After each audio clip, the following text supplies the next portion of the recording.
figures in the measured value of physical quantity tell the number of digits in which we have confidence.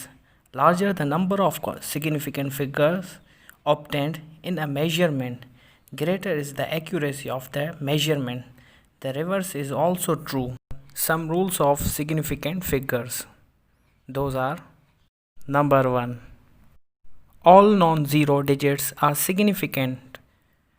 For example, 42.3 has 3 significant figures, 243.4 has 4 significant figures, and 24.123 has 5 significant figures. Rule number 2.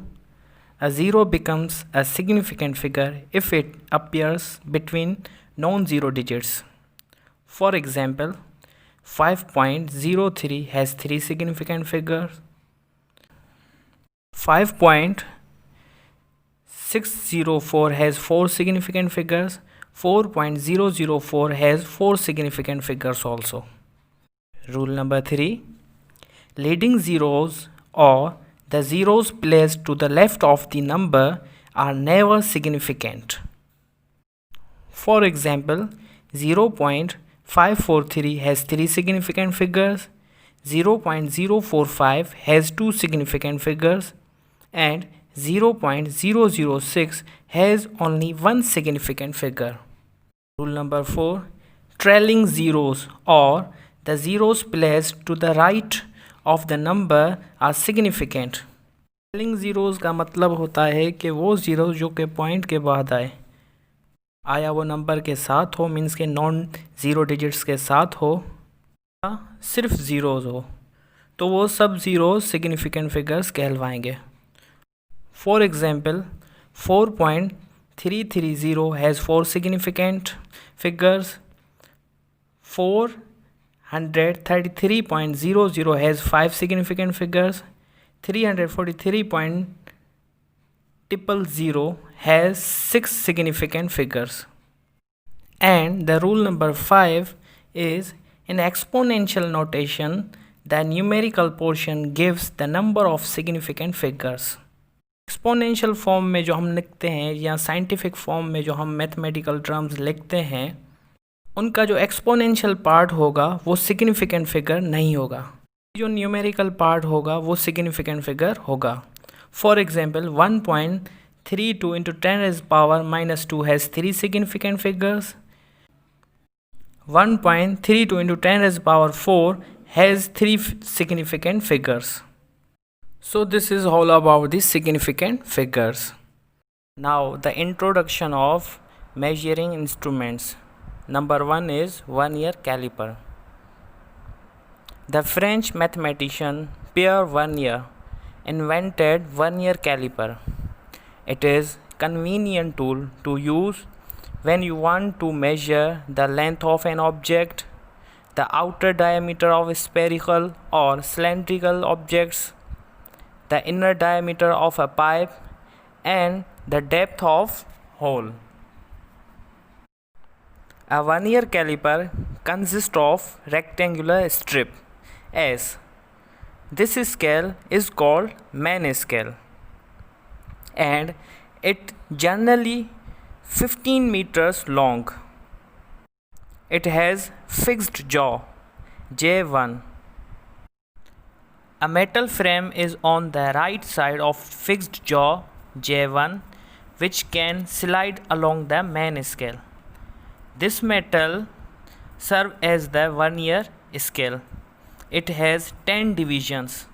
Here you can notice that the 10 divisions of vernier scale are exactly equal to the 9 division on main scale. In the other hand, the vernier scale has movable jaw J2. You can see the button at the bottom of vernier scale. This button is supported by a spring.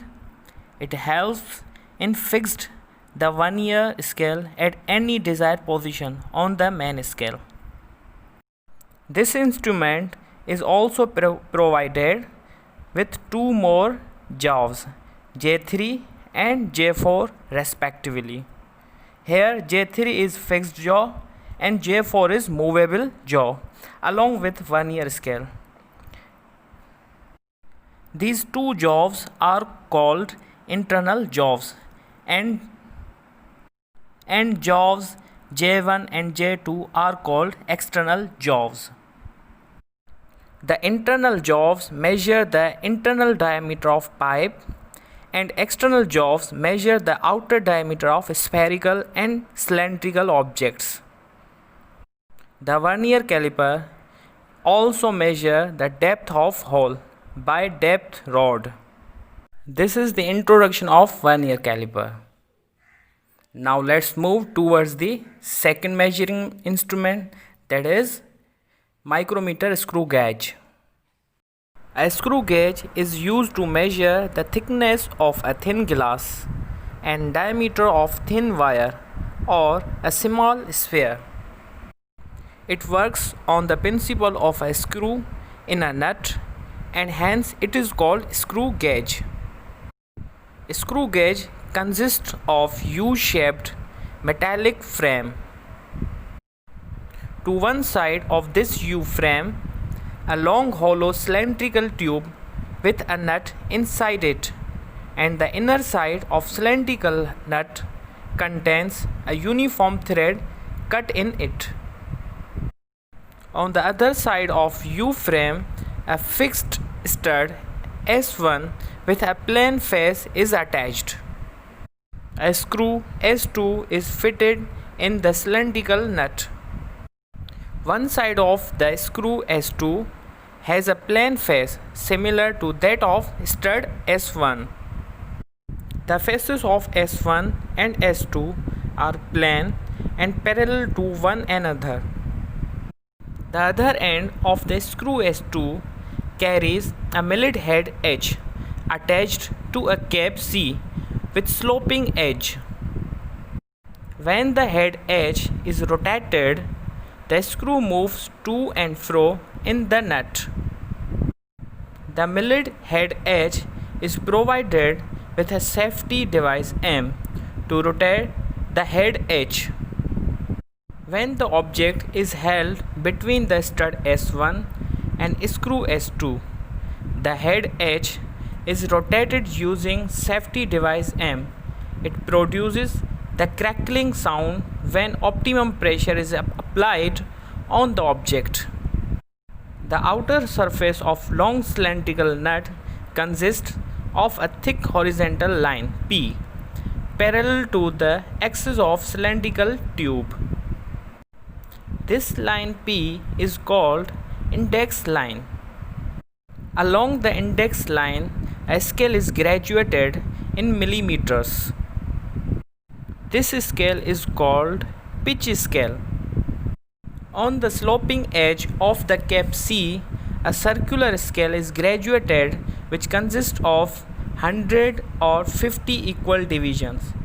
This scale is called head scale. So dear students, this is all about the micrometer screw gauge. I hope you will enjoy my lecture. Till then, Allah Hafiz.